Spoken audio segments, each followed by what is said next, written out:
नमस्कार सभी को। दोस्तों, फाइनली भारत ने भी अपना पहला इंडिजिनस माइक्रो प्रोसेसर चिप को लॉन्च कर दिया है, जिसका नाम है विक्रम 3201। प्रधानमंत्री मोदी की मौजूदगी में इसको प्रस्तुत किया गया और आईटी मंत्री अश्विनी वैष्णव ने इस चिप को शोकेस किया। अब यहाँ पे समझने वाली बात यह है कि ये बस एक इलेक्ट्रॉनिक पार्ट का अनवीलिंग नहीं है, ये इंडिया के टेक सॉवरेनिटी का पहला कदम है। क्योंकि आप इस बात को समझिए कि मोबाइल फोन से लेकर मिसाइल तक, कार से लेकर सैटेलाइट तक, हर चीज में सेमीकंडक्टर चिप को यूज किया जाता है।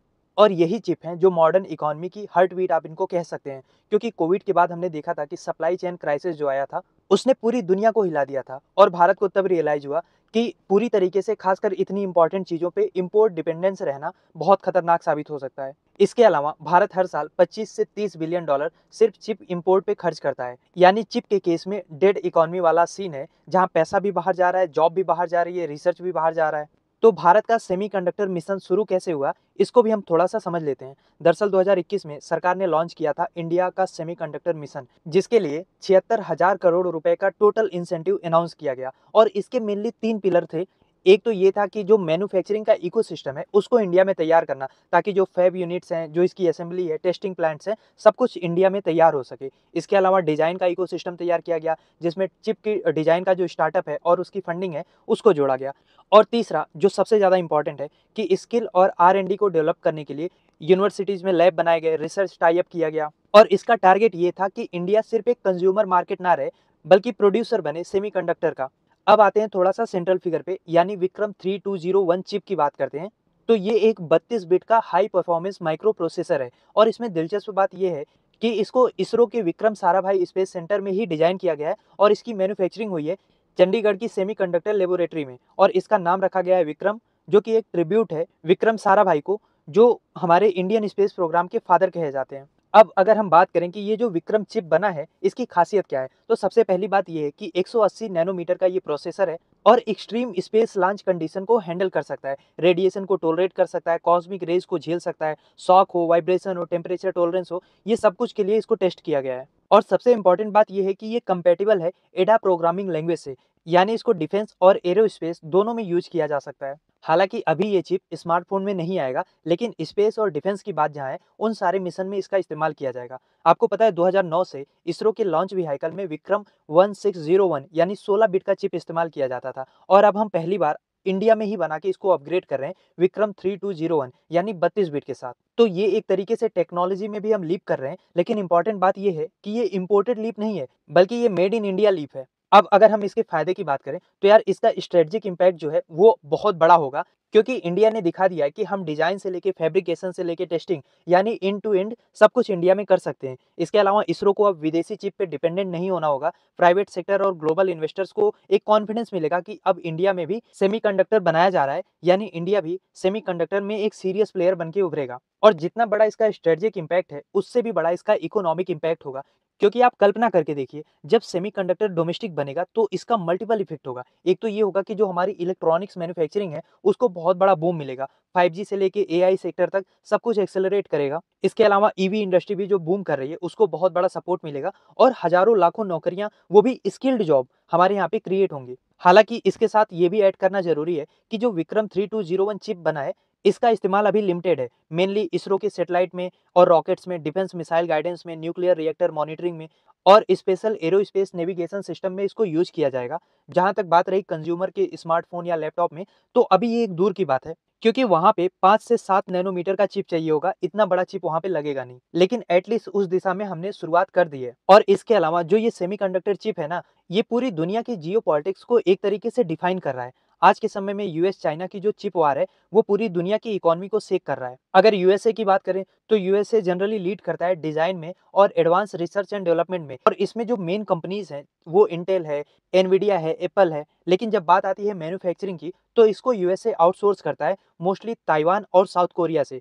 ताइवान में आपको पता है टीएसएमसी है और साउथ कोरिया में सैमसंग है। और इस रेस में अगर यूएसए को कोई टक्कर देता दिख रहा है, तो वो चाइना है। चाइना अग्रेसिवली अपने यहाँ पे सब्सिडी दे रहा है, बिलियंस इन्वेस्ट कर रहा है और अपने यहाँ पे डोमेस्टिक फैब को बिल्ड कर रहा है और 7 नैनोमीटर का जो चिप है उसको बनाना स्टार्ट भी कर चुका है। तो इस कॉन्टेक्स्ट में आप समझ सकते हैं कि जो ताइवान है वो चाइना और यूएसए दोनों के लिए स्ट्रेटेजिकली कितना सेंसिटिव है। इसीलिए ताइवान को सिलिकॉन शील्ड कहते हैं दुनिया की इकोनॉमी का, क्योंकि जो सेमीकंडक्टर का मैक्सिमम चिप बनता है ना, वो ताइवान में ही बनता है। भले उसकी डिजाइनिंग रिसर्च पे मैंने अभी आपको बताया यूएस की कंपनीज भी काम कर रही हैं, लेकिन जब बात मैन्युफैक्चरिंग की आती है तो ताइवान अभी कोसों आगे है। और इस कॉन्टेक्स्ट में आप देखोगे तो आपको लगेगा कि इंडिया अभी बहुत ज्यादा शुरुआती स्टेज पे है। अभी हम 180 नैनोमीटर पे हैं, जबकि स्मार्टफोन में, लैपटॉप में इसमें 5 नैनोमीटर की चिप लगती है। तो फिर आप कहोगे कि यार हम तो बहुत पीछे हैं, कहाँ हम 180 नैनोमीटर बना रहे हैं, कहाँ दुनिया में 5 नैनोमीटर का जो चिप है वो फोन से लेके लैपटॉप में यूज हो रहा है। तो इंडिया के पास एडवांटेज कहाँ है? देखो, इंडिया के पास एडवांटेज है इसके डिजाइन इकोसिस्टम में। एक्चुअली होता क्या है कि ग्लोबली जो चिप को डिजाइन करने वाले इंजीनियर्स हैं ना, उनमें से 20% इंडियंस हैं। लेकिन अभी तक ये वर्क किसके लिए कर रहे हैं? विदेशी कंपनियों के लिए। अब सरकार ये चाह रही है कि जो हमारा ब्रेन पावर है वो डोमेस्टिक इकोसिस्टम को सपोर्ट करे। हालांकि ऐसा इकोसिस्टम बना पाना कि जो हमारे इंजीनियर हैं वो विदेश में ना जाके इंडियन कंपनीज के लिए इंडिया में रह के काम करें, ये भारत के लिए, भारत सरकार के लिए एक चैलेंजिंग टास्क होगा। तो अभी के लिए इंडिया का जो सेमीकंडक्टर का रोड मैप है वो कुछ इस तरीके से दिख रहा है कि गुजरात, असम, कर्नाटक में मेजर फैब्रिकेशन प्लांट जो हैं वो बन रहे हैं। इसके अलावा 30 से ज्यादा स्टार्टअप को फंड किया गया है under design linked incentive scheme. इसके अलावा कल्पना सीरीज के तहत 64 बिट का प्रोसेसर जो है वो अंडर डेवलपमेंट है अभी। और हमारा लॉन्ग टर्म एम ये है कि हम इस टेक्नोलॉजी को और ज्यादा से ज्यादा छोटा करें। 180 नैनोमीटर से पहले 65 नैनोमीटर पे, फिर घटते हुए 20 नैनोमीटर नोड्स तक जब हम पहुंच जाएंगे तब जाके कहीं ग्लोबल स्टैंडर्ड को कैच करने की बात आएगी। और अगर हम जियोपॉलिटिकली भी देखें ना, तो दुनिया डेस्परेटली चाहती है कि चाइना का एक अल्टरनेटिव सप्लाई चेन खड़ा हो और इंडिया इस केस में एक पोजीशन अपने आप को दे सकता है ट्रस्टेड पार्टनर की। इसलिए भले ही विक्रम चिप जो है वो अभी एक बहुत छोटा कदम लगे, लेकिन जियोपॉलिटिक्स में ये एक बड़ा सिग्नल है कि एटलीस्ट हम इस दिशा में बढ़ रहे हैं। प्रधानमंत्री नरेंद्र मोदी बार बार ये बात कह चुके हैं कि इंडिया जो है वो एक स्टेबल और रिलायबल सेमीकंडक्टर डेस्टिनेशन बनेगा। फॉरेन कंपनी जैसे माइक्रोन, फॉक्सकॉन ये ऑलरेडी इंटरेस्ट दिखा चुकी हैं इंडिया में इन्वेस्टमेंट करने का। तो हम कह सकते हैं कि जहां यूएसए ग्लोबल लीडर है सेमीकंडक्टर की डिजाइन बनाने में,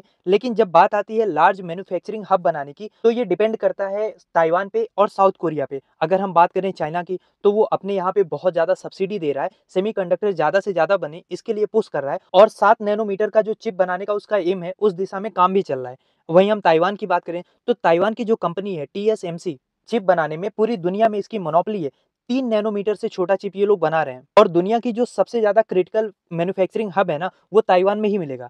और इसके कंपैरिजन में जब हम इंडिया को देखते हैं तो अभी हमने 180 नैनोमीटर का चिप बनाया है। हमारे पास ह्यूमन कैपिटल तो है, ब्रेन तो है हमारे पास, लेकिन अभी इसका जो मैन्युफैक्चरिंग हाउस है उसको बनाने में काफी टाइम लगने वाला है। लेकिन अगर 2035 तक इंडिया ने 20 नैनोमीटर क्लास का प्रोडक्शन करना शुरू कर दिया तो ग्लोबल सप्लाई चेन में इंडिया एक थर्ड पिलर बन के खड़ा होगा यूएस और ताइवान के साथ। और इसका केवल इकोनॉमिक इंपैक्ट नहीं होगा बल्कि डिफेंस ऑटोनॉमी से लेकर नेशनल सिक्योरिटी तक सबके लिए चिप जो है वो बहुत क्रूशियल होने वाला है। क्योंकि आने वाले समय में जो युद्ध लड़ा जाएगा ना, उसमें भी आप देखोगे केवल ये बॉर्डर पे नहीं होगा बल्कि चिप सप्लाई चेन पे भी होगा। और जो यूएसए की बात की जाती है कि जब भी चाइना ताइवान पे अटैक करेगा तो यूएसए उसको बचाने के लिए खड़ा होगा, उसमें एक मेजर रीजन ये भी है कि यूएसए की जो सारी चिप है ना वो मैन्युफैक्चरिंग कहाँ पे होती है? ताइवान में। इसीलिए स्ट्रेटेजिकली भी यूएसए के लिए या यूं कह लीजिए पूरी दुनिया के लिए ताइवान बहुत ज्यादा इंपॉर्टेंट है। तो उम्मीद कर रहा हूं कि आप समझ पा रहे होंगे कि चिप की इंपॉर्टेंस कितनी है। इसीलिए जो ये विक्रम चिप बना है ना, इसको सिर्फ एक चिप कहना इसके साथ बहुत बड़ा इनजस्टिस होगा।